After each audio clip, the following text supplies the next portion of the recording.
So here's an interesting little part of my train stuff collection. Two mechanical crossing bells. One, the bigger one, is a Western Cullinan Hayes mechanical bell. Kind of an interesting history. It came from here in Moscow and was sitting abandoned for 5 years before I picked it up. I filmed a little video to kind of explain the history of it there. And the second bell here, the one sitting in the shadows, is a WRRS mini bell. I'm more of a horn fan myself, but I do have these two crossing bells just because the WCH has some sentimental value just because it came from here in Moscow, and the mini bell just because I think they're really cool and, you know, different and unique. So anyways, I'll give you guys a short little sound clips of these here. And to power it, I just have a model train transformer. It works, but only for a short little bit.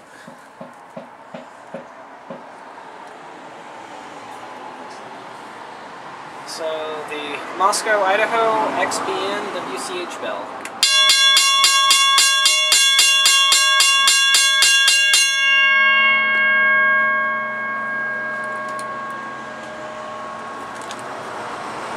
For the mini bell, I don't have any wires to it, but I am able to hook up power to it still.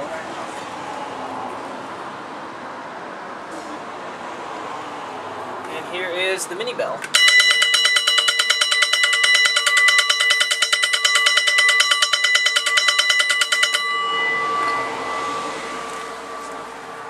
A couple of neat little things here. So we are here at the intersection of 6th and Deacon Street here in Moscow, Idaho. We are right across from the University of Idaho Student Union Building, excuse me. And I'm here today to show you where my WCH bell came from. This pavement patch is a former railroad crossing. The tracks were of the former Northern Pacific, later Burlington Northern and PCC P&L line. Looking south here, the NP yard has gotten taken over by the U of I's Creek Restoration Project.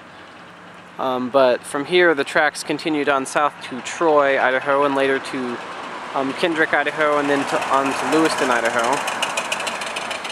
And looking north, the right-of-way up there has been taken over by a storage facility, but the tracks from here continued on up to Pullman and then headed north to Marshall, Washington.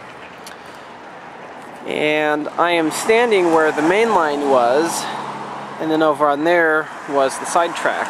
This was a 2-track crossing. And here is where my bell came from. Back when the tracks were ripped out in 2005, they left this little electronics shanty, and my bell sat up top there for many, many years. It appeared to have been installed in 1973 by the Burlington Northern.